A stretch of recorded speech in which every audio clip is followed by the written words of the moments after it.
You're listening to the DreamApp Podcast. My name is Jesse Lyon, Chief Dream Scientist at DreamApp, and today we're counting down the top 10 Halloween movies and the themes that make them truly terrifying, not only in your waking life, but also in your dreams.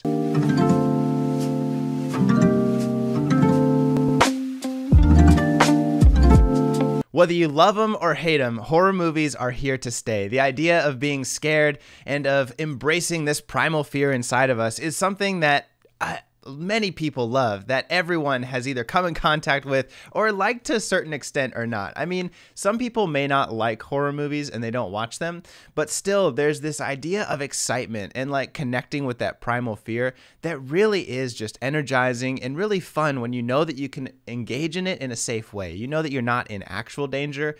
And so seeing these really kind of terrifying and horrifying images on screen can be really exciting. And that's really what we're connecting with. And that's why horror movies really kind of transcend other genres of film. At least for me, like when I watch horror movies or when I think about the horror genre, you can get away with a lot of like really cheap budgets because horror connects with something so primal. It connects with the fight or flight response inside of us, and it's exciting. So that's why, like, you know, you'll see these movies like these dramas and these, you know, oh my gosh, sci-fi CGI stuff that spends millions of dollars on their budget. And then you got something like like a great one like Paranormal Activity, infamous for its tiny budget but huge success in the box office because it's connecting with something so basic to being a human. And so when you connect with something that real, that is just a part of being alive and being a person, you can get away with not like making things very expensive or making things very like pristine and perfect on screen. In fact,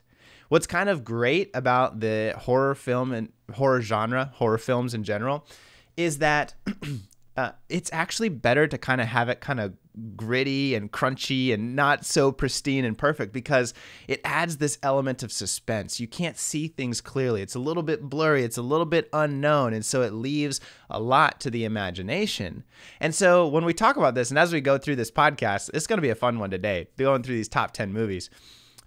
It's really kind of cool to see what it's connecting with at a basic like human level. And there's a lot of mental health and psychology things that can be understood from like observing what performs really well in the box offices, like with movies and like these tropes, and what doesn't perform very well. You can see what is basic to being a human and what just kind of gets missed. So without further ado, let's just jump into it. Number 10 on the list is Scream.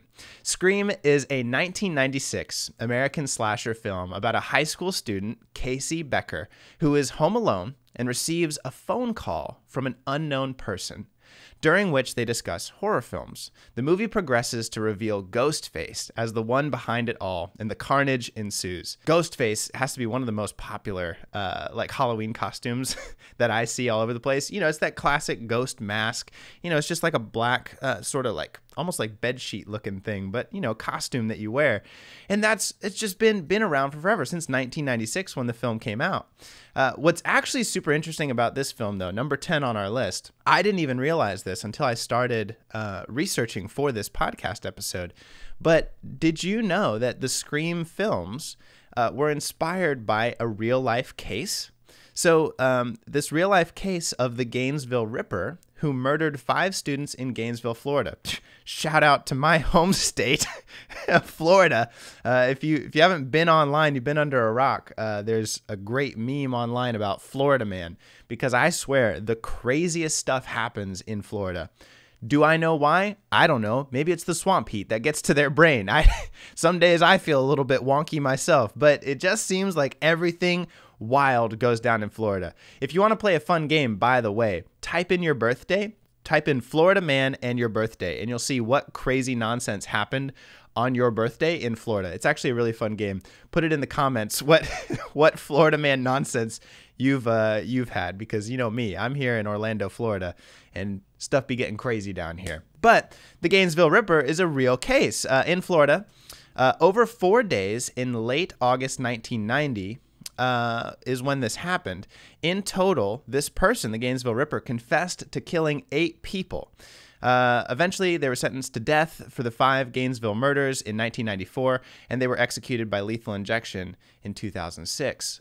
So it's kind of based on this idea of this serial killer, of this real life story, but obviously it's embellished, and he didn't wear the mask and the ghost face stuff. But it is based on a real story, and that's what's kind of cool about this. Not the murders, obviously, but what is cool about this is it's connecting with something real about ourselves, about being humans, this primal fear.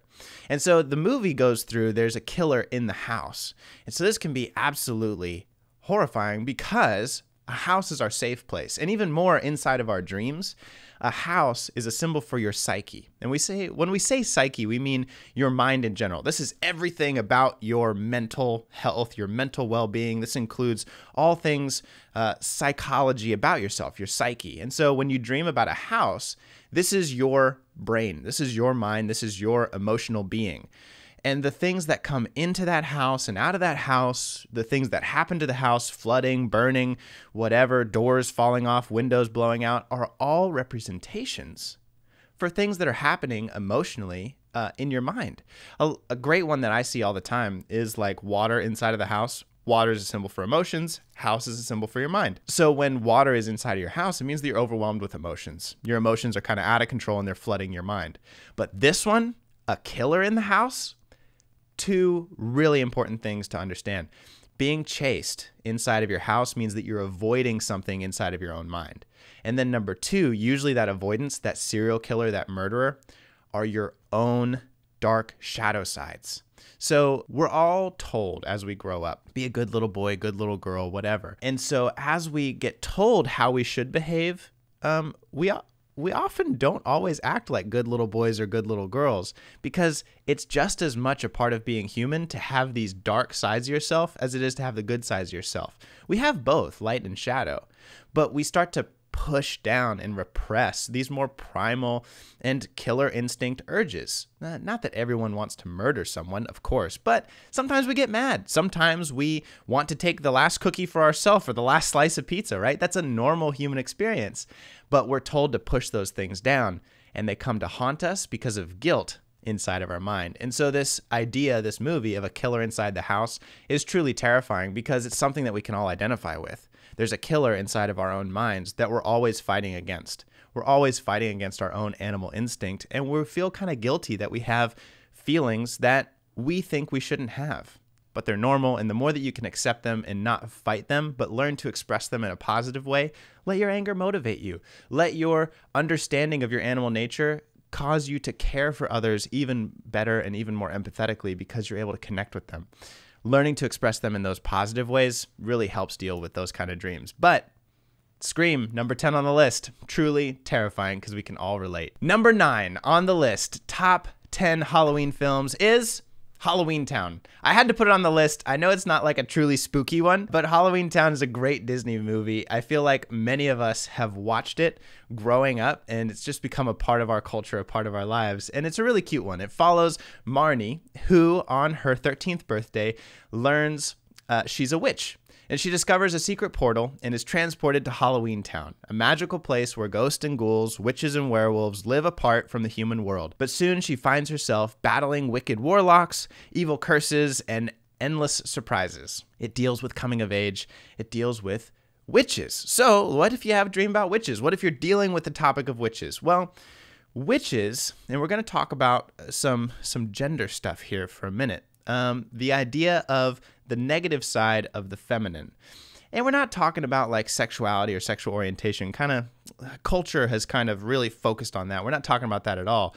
But what is great about this is when we are dealing with witches, oftentimes when I talk with my clients in my office, people who dream about witches are dreaming about their fear of being feminine, their fear of the feminine parts of themselves. And so it's this like sort of twisted view of feminine. It's like, gross and ugly oftentimes. They got the nose with the warts and the long fingers and stuff. And so if we haven't learned to accept femininity in a positive way, which our culture often struggles with, we see witches. And that's why, burning witches at the stake, and witches are bad and you got to be careful of them. It's this real classic sort of misogynistic patriarchal struggle where we don't accept and recognize the feminine. And so that can creep into our dreams, and the witch, It's a fantastic symbol for it. Even more in Halloween Town, it's a coming of age. And so when we learn magic, especially in these stories, magic for someone who's like 13 and growing up is really finding that power inside of ourselves. Some psychoanalysts and like deep psychology stuff, we won't get into all that, really think that finding your magic is finding your libido. And so, coming 13 to 14, you're finding your sexual identity, you're finding yourself. And so that's kind of a magical time. And so Halloween Town does such a great job of connecting with everyone's human experience because everyone remembers being 13 and kind of like struggling with and trying to understand your own sexuality. You're coming from being a child and turning into an adult, and that's a magical time. Things can be a little bit scary and confusing, but you're also recognizing that you have these great abilities and potentials inside of you. And so that's really cool. And that's why Halloween Town, I think, connects with so many of us. And it's become such a staple. I mean, I know many people who watch Halloween Town every year around Halloween. And so it's a great one, and it deserves number 9 on the list. But moving on through, number 8, truly horrifying, The Exorcist. Now, The Exorcist is a 1973 American supernatural horror film. I don't know how you've gone through life without hearing about it, but I'm going to read the synopsis anyway. But I think most people know The Exorcist. So classic to American horror. It follows the demonic possession of a young girl and her mother's attempt to rescue her through an exorcism conducted by a pair of Catholic priests. Now, what's interesting about this movie, I was actually doing some research. The Exorcist was released in 24 theaters in the United States and Canada in late December 1973. Audiences flocked to it despite mixed reviews, waiting in long lines during the winter weather. I mean, December in United States and Canada, it's cold. Many went to see it more than once. Now, some viewers, this was interesting, some viewers suffered adverse physical reactions. People were fainting and vomiting to certain scenes in the movie. Some people even had heart attacks, and there was a miscarriage that happened, or at least were reported among the viewers. A psychiatric journal published a paper because of this film. They published a paper on cinematic neurosis triggered by the film. Many children were allowed to see it, leading to charges against the MPAA, the ratings board, because they were upset that they felt the MPAA had accommodated Warner Brothers by giving the film an R rating instead of the X rating they thought that it deserved. X rating, you're not allowed to bring children at all. R rating, you're allowed to bring children as long as they're accompanied by an adult. And so people were pretty upset. They're like, children should not see this. Because remember, like, this came out in 1973, right? So film and reality in film has changed a lot. Like, this was really intense for its time, 1973, seeing The Exorcist. So anyways, several cities attempted to ban it outright or prevent children from attending altogether. So it's pretty controversial, but that kind of helped, like, especially with the horror genre. If something's very controversial, it almost like helps, scariest movie of all time. People are like, oh my God, I got to go see it. Which, I don't know. I don't think I'm into horror that much. I'm like, scary movie, I would like to sleep tonight. Thank you very much. I'll go ahead and pass on that. But it deserves a spot on the list. Infamous. And it deals with this topic of demonic possession. And so, demonic possession has been around. This idea, this fear inside of all of us humans, been around really since recorded history. We've always been worried about spirits and demons like taking control. And that's really what it's about. Fear of losing control. Oftentimes people who fear losing control will often dream about car crashes too. It's in kind of the same genre. But if you're dreaming about demonic possession, or there's like a really strong fear around that, it's really this basic primal fear that our dark side, our own inner demons, will take hold of us. It's fear of self-sabotage. It's fear of losing control. It's fear of going crazy, of being psychotic, of losing our mental faculty, losing our sort of higher civilized consciousness and devolving into this demonic, nasty, terrible, awful, horrible creature, right, that is inside of us. And what's so scary about it is we all know that we have and sometimes have acted like terrible, awful, horrible creatures. And so there's this fear inside of every human being that's like, what if one day I just snap?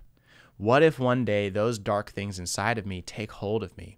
And some people, I'll tell you, and it's maybe even be you listening to this podcast right now, Some people will live their lives out of fear of ever letting those dark demons inside see the light of day. And so they become very passive type of people. They become very people pleasers.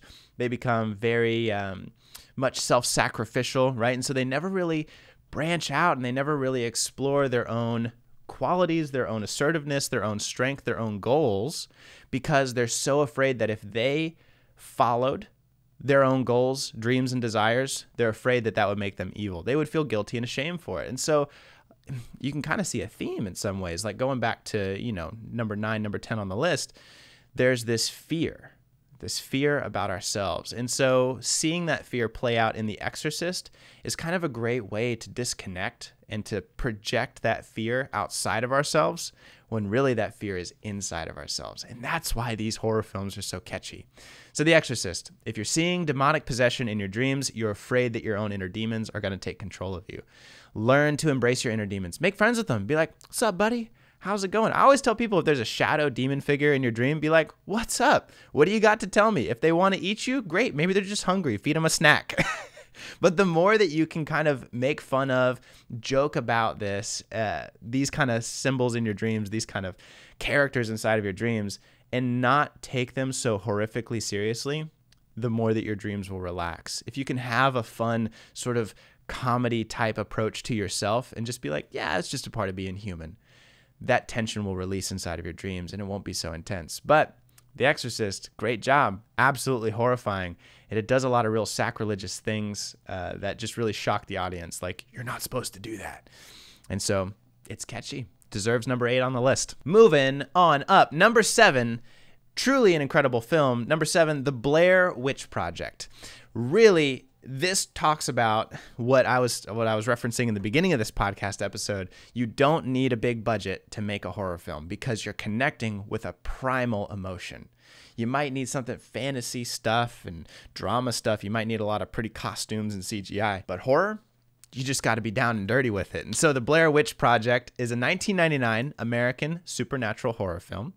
It is a fictional story of 3 students, filmmakers Heather Donahue, Michael C. Williams, and Joshua Leonardo, who hike into the Black Hills in Maryland in 1994 to film a documentary about a local legend known as the Blair Witch. The 3 disappear, but their equipment and footage are discovered a year later. The purportedly recovered footage is the film that, is the Blair Witch Project. That's what we see in the movie theater. And what's great about this one, classic theme, is the woods. Many people see scary woods, trees, shadowy figures moving in between the trees inside of their dream. And what it is, the reason that this type of story and this type of dream is so captivating is woods symbolize life.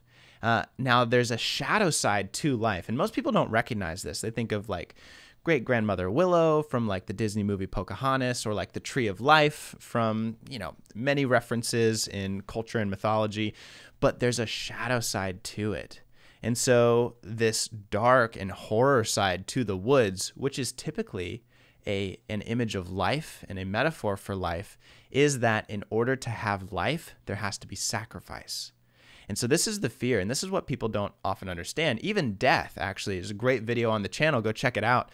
If you're watching this on YouTube, there's another video about death dreams in particular. And what I reference in that video is that death dreams actually can have a very positive meaning, because death, letting something die, is the opportunity for a new beginning. It's the opportunity for new life. And so this, you're seeing kind of the opposite of that. The woods, which is typically a positive symbol, can turn into a negative symbol because, well, in order to have a tree grow, you have to fertilize it. And so there's this constant theme inside of human beings and inside of mythology that you have to sacrifice and you have to kill something in order to have the new life in the woods. So the woods are scary because there's this overwhelming force of life. And in order to have this force of life, there has to also be death. And so it kind of sucks you in and it gets lost and confused and it's dark and you don't know which way is out.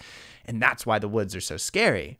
Because inside of all of us, we know that there's this cyclical life and death, and we just hope we don't get caught on that death side of the cycle. We hope we can enjoy the positive light sunshine in the woods, a nice quiet walk with the birds chirping.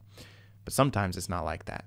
So, The Blair Witch Project, fantastic horror film, deals with the woods. And if you're seeing it in your dream, That's what it means. That's what it means. Number 6 on the list, It.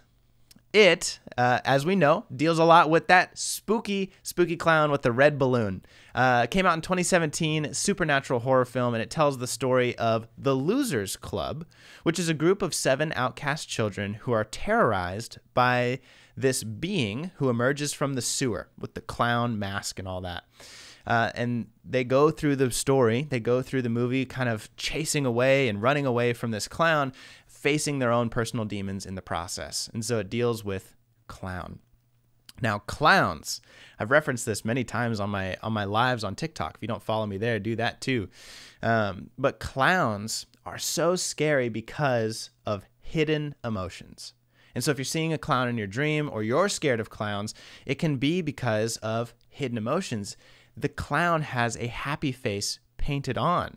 And so it's difficult to read what that person, what that being is actually experiencing and actually expressing because it's hidden behind a false face. And so there's this insinuation, there's this understanding of deception that happens with clowns. And that's why the theme of the sad clown or the horror clown is so popular, because hiding behind that false face of happiness can be something truly terrifying, or truly opposite with the sad, depressed clown. And that's why we'll see it in our dreams. If you're seeing it, it means that you might be wearing a false face right now, or that someone in your life, you may not feel like they're being totally honest with their emotions, with their feelings. And so you're really scared about not being able to read them right. And you got to remember, human beings have evolved to read emotions very well. We have to do that. We're such social creatures that our ability to read emotions in somebody else's face is an evolutionary process that has helped us feel safe. I need to know if this person that I'm talking to wants to do me harm. I have to know if they are happy with me or they're about to hurt me, because being able to predict the emotion in their face is going to keep me safe.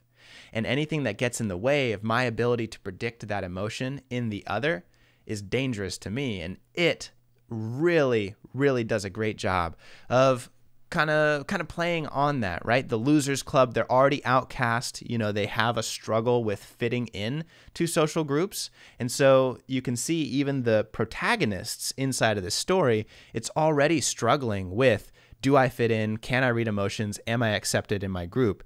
And then playing onto with the clown, just a second layer of, I'm not fitting in. I'm scared that I'm not reading emotions right. I'm not connecting with the people around me, that everything is fake. And it's a real fear, because behind it is loneliness. And loneliness is one of the most dangerous emotions for a human being.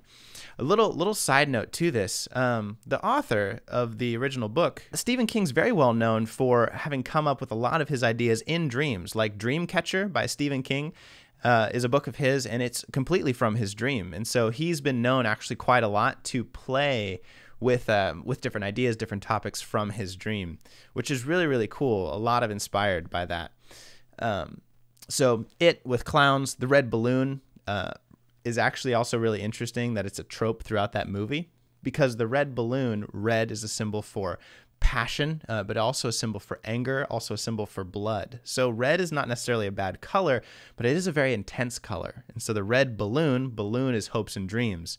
And so you can see how these intense hopes and dreams are the thing that kind of warn and lead to the clown.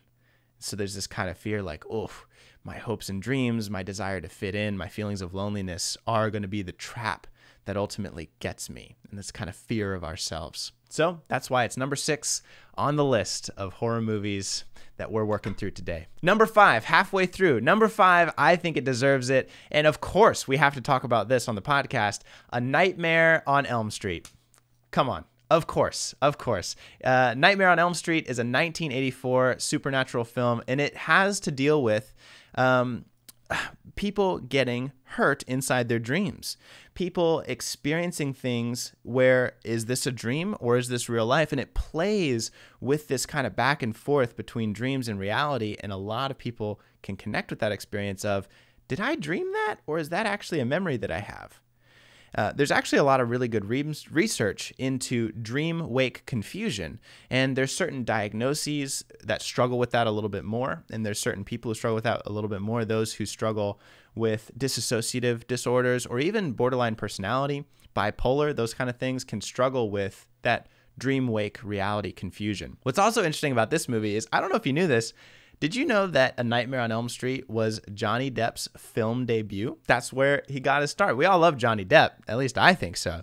But that's where he got his start. Also interesting about the film is it includes morality play, where sexually promiscuous teenagers are the ones who are killed. Critics and film historians state that the film's premise is the struggle to define the distinction between dreams and reality manifested by the lives of the dreams of the teens in the film. And really, that's key to understanding why this film is so horrifying. It's haunting in your dreams. And that morality play is the struggle. In our dreams, these things come out, these sexual struggles, these deep parts of ourselves, these shadow parts of ourselves that we don't like come out. And our fear is, again, that those things will be the ruin of us. That inside of our dreams, our sexual libido, our sexual drives, our primal drives, our aggressive feelings, it's a fear that those will ultimately hurt us. And that's why that film is so scary. It's playing on that guilt. It's playing on that struggle with morality. I have sexual feelings, but I've been told that those are bad. Or I have aggressive feelings, but I've been told that those are bad. And so people tell you, don't be that, don't be this, stop doing that. And it's like, well, but I still really do feel angry. I really do. When someone cuts me off, I want to hurt them. That's normal. And learning to not feel guilty and ashamed over that and push it down, but recognizing, hey, that's a normal human emotion. That's a normal human experience. And it's okay to feel that. But we also want to respect other people and not hurt them. And so A Nightmare on Elm Street plays very strongly into that, and the confusion between dream reality and waking life reality. And that's something we talk about at Dream App all the time. In fact, I've talked with my dream experts many a time to say we don't say dream life and real life. We say dream life and waking life, because both are a truly real conscious experience. It is both of those are a part of human consciousness, and dreams are just as real as waking life. It's your mind actually making meaning and processing your experiences. And so we don't say real life or dream life, because they're both real.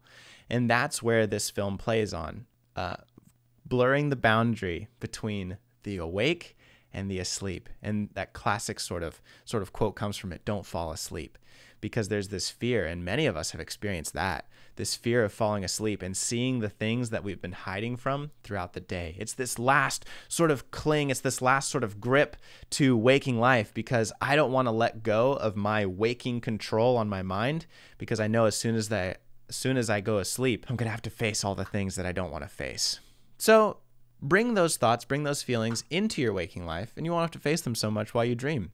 Talk with a therapist, talk with a dream expert inside the app. That's one of the things that we do this for, is if you can relieve that pressure while you're awake, your dreams won't have to work so hard while you sleep. And that's why number 5, A Nightmare on Elm Street, is on the list, top horror movies. Number 4, listen, I put the list together so I get to pick what goes on the list. And number 4 is It's the Great Pumpkin, Charlie Brown. Give me some love in the comments for this one. I swear, I watch this movie every year, and it's one of my favorites. It's the classic Peanuts tale, and it focuses on the thumb-sucking, blanket-holding Linus and his touching faith in the Great Pumpkin. When Linus discovers that no one else believes in the creature, he sets out to prove that the pumpkin's no myth by spending the night alone in a pumpkin patch. And we get so many wonderful memes where, Charlie Brown's going around door to door Halloween, and every time he gets a rock, it's a rock. I got a rock. It's so good. And Linus waiting for the pumpkin and it never shows up. It really shows a feeling that we've all had, not getting the same treatment that everyone else does and believing in something and it doesn't turn out the way it's supposed to. It's really this struggle of letting go of childhood dreams in a way, learning to kind of grow up and embrace like adult reality. Not everything's a fairy tale. You don't always get candy. Sometimes life just gives you a rock, and that sucks. And I love that the film, the special doesn't try and make sense of it like, oh, the rock was actually something special. No, life just gives you rocks sometimes, and that blows. That really sucks.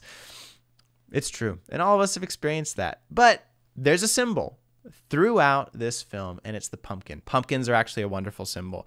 And pumpkins are this symbol of productivity, of abundance, of vitality. It's the production of all this hard work in the harvest. And so you're harvesting the positive rewards from your life. And you can even see, like in Cinderella, the pumpkin turns into the carriage. Again and again throughout stories and throughout life, we see that the pumpkin is actually a really positive sort of symbol for hopes, dreams, aspirations, and it's reaping the rewards of our hard work. So if you see a pumpkin in your dream, pumpkins are really, really wonderful, and that's why we see them oftentimes throughout this time of year, through fall. It really represents those warm and happy feelings. You know, we put them on the center of the table, the cornucopia, right, of abundance. It really is this symbol that shows us we're in a good time.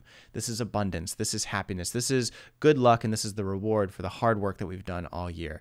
Let's take it easy during winter, and let's relax and enjoy the fruits of our hard work. That's what it's all about. And I love that heartwarming feeling, and that's why it's number 4 on my list for the top 10 movies. Number 3, maybe a little bit controversial in my top list, but it's What We Do in the Shadows. It's a newer one, came out in 2014 compared to some of these other ones that came out in like the 70s. But it's a film from New Zealand, and it's a horror mockumentary about several vampires who live in a flat together in Wellington. And I think it's absolutely hilarious. It's super funny. It's been getting really, really positive reviews. It's been out, the film's been out for a little while, and now it's also a TV series. But it's about vampires. And we've got to have some vampires on the list, especially this one that's so funny. And horror will often do that. It'll mix comedy with horror as a way to relieve and really a way to give us a break from all that tension. And this is really something great and a wonderful coping skill for us to learn. Like when you are struggling with fear, with anxiety, with stress in your life, comedy and making a joke about things is a great way to kind of relieve some of that tension. And horror films will do this all the time. That's why you'll see these horror comedy sort of mixes, like some of the slasher stuff, like even some of the Night of the Living Dead, Return of the Living Dead. It can be very funny because it wants to be very scary, but it also wants to have that break from the fear. And that's a way that we can cope with our own lives. A lot of us look to comedy as a way to relieve some of that pressure that we have on ourselves. So number 3, What We Do in the Shadows, vampires. If you're dreaming about vampires, vampires are these beings that live for forever. They're cold-blooded. They just want to suck your blood. And it's this, again, play between the fear of the dark parts of ourselves. If you're seeing a vampire in your dream, you want to think about 2 really important things. What parts of myself are these killer instincts, these fears about my darker, more primal parts that I'm avoiding? And then 2, think about what it is in your life that's sucking your life energy away, because blood is your strength. Especially in your dream. If you're bleeding out in a dream, if you're seeing blood in a dream, that's your strength, that's your vitality. And a being that sucks your vitality away, that sucks your life away, is representing something in your life that is sucking your energy and your strength away. And that's really why you'll see it in your dreams and why you see it in this film and why it's so funny, because they're dealing with human experiences that vampires shouldn't really have to deal with. You think they'd have other things to worry about, but they're struggling with just these basic, silly human emotions. And so it plays off of that. Like, we all struggle with this, but shouldn't we not be struggling with this? Like, shouldn't we be past this? But no, it's part of being human. So vampires, there's something for you to know about your dreams, and that's why that show is so funny. Number 2, classic, Halloween. Halloween is a 1978 American independent slasher film. The plot centers on a mental patient, Michael Myers, who is committed to a sanitarium for murdering his babysitting teenage sister on Halloween night when he was only 6 years old. 15 years later, he escapes and returns to his hometown, where he stalks a female babysitter and her friends while under pursuit by his psychiatrist. And this is the one where we get that classic Halloween music. I can't play it here and I can't sing it here because the video will get demonetized and copyrighted. But you know exactly which one I'm talking about. It's the most classic Halloween score, I think, ever. And it follows Michael Myers. What is with killers chasing after us in our dreams and chasing after us in horror movies? Well, again, like we talked about earlier, it's about repression. It's about avoiding our own problems. Anytime that you're running, anytime that there's a killer after you in your dream, it's 2 things, 2 really, really important things. 1, our own avoidance, but then 2, and this may surprise you, when we're running away from a killer in our dreams, there's a part of our own mind that wants to kill ourselves. And think about this. When you go to sleep, you see this accurate image of your own frustration with yourself. There is a part of you, and I know as soon as I say this, you're going to understand, there's a part of you that wishes it could get rid of the phony and fake awake you that you live every day. We go to these jobs that we hate. We have these relationships that we don't like. We pretend to be something that we're not. We're happy about things that we're not actually happy about. And we don't talk about the things that we actually want to talk about. And so when we go to sleep, our real experience, our real feelings about ourselves, kind of our own self-loathing and self-hatred, comes after us like a murderer, like a serial killer. And that's why we see this happen so much, especially in my clinical practice with dreams. When you're being chased by a serial killer, there's a part of you that wishes it could get rid of the phony you that you live every day. And that's why it's so terrifying, because that phony you that you've created is the you that you feel like keeps you safe. You have to play these roles. You got to be the good guy. You got to be the good person. You got to sacrifice yourself for others. You got to placate people. You got to do your job even though you hate it. And so it's that type of false self that creates safety that we're worried our real self is going to murder. And so there's this fear and there's this tension inside of us that, if I really let out who I am, it's going to kill my safety. And so we avoid it, we run away from it, and that's why we're haunted in our dreams by, a serial killer like Michael Myers. Now, in the film, it just plays out a real version of that, and we see it played on screen, which is kind of relieving in some ways, because to see it played out on screen is a way for us to get rid of it and let go of it from our mind and not have to deal with the struggle inside of ourselves, but to see that struggle played out on screen, metaphorically. And that's why movies are great, because it allows us to visualize and work through things on screen that we're really struggling with inside of ourselves. Watching the hero or watching the character inside of any film struggle with the emotions that we're struggling with gives us an example that we can follow. It gives us a way to think about our own struggles in a new and perhaps enlightening way and frame of mind. And so that's why number 2, Halloween, Michael Myers definitely deserves that spot on the list. And the moment that you've been waiting for, number 1 on the list, is The Nightmare Before Christmas. Now listen, before you get mad at me, I made the list, so I get to choose what goes on top. And The Nightmare Before Christmas is my absolute favorite. I watch it every year. I love it so much, and I know that many of you like this one as well. So hey, if you're mad at me or if you think it deserves number 1, put it in the comments down below. But I think A Nightmare Before Christmas, all the amazing stuff that comes with it deserves that spot. Number 1 on the list. Came out in 1993, stop motion, claymation, dark fantasy musical. It tells the story of Jack Skellington, the king of Halloween Town, who stumbles upon Christmas Town and schemes to take over the holiday.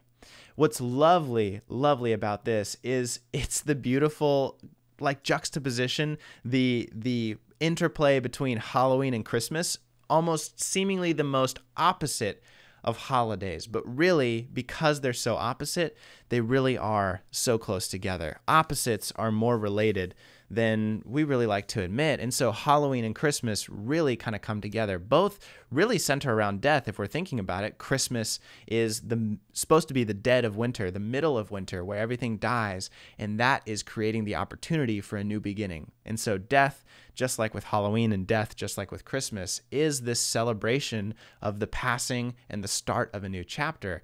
And that's why we love Halloween so much. And that's why Christmas even has some of its roots in these darker sort of themes. But skeletons and Christmas. What happens if you dream about skeletons and Christmas, like Jack Skellington in this film? Skeletons are just kind of that. They're the bones inside of us. They're the foundation of who we are, and they can be the remains of something from our past. Think about the classic phrase, skeleton in the closet, right? What have you been hiding from? What are the remains from your past baggage that you're really avoiding? And so that skeleton in the closet, the skeleton of Jack Skellington, is representing these remains. What remains? What is foundational to us? And so when you strip away all the flesh and the smiles and the emotions and the lungs and organs, you're left with just what is basic. And that's really kind of what's inspiring about the film, and what's inspiring about Christmas is you're stripping away all of the clutter. You're stripping away all of the things that might distract you and getting back to the basics of this is really at the most foundational who I am. This is my skeleton. I'm going to rebuild myself and I'm going to start anew in this new year. And that's why we celebrate New Year's, Christmas, Halloween, all this stuff. And really, if I can give you a piece of encouragement, kind of as we're coming to the end of this list and kind of coming to the end of this, notice the recurring theme throughout this, and especially with The Nightmare Before Christmas and the skeleton. Your fear of letting go of yourself, your fear of being reborn and starting anew is what makes all of these films terrifying.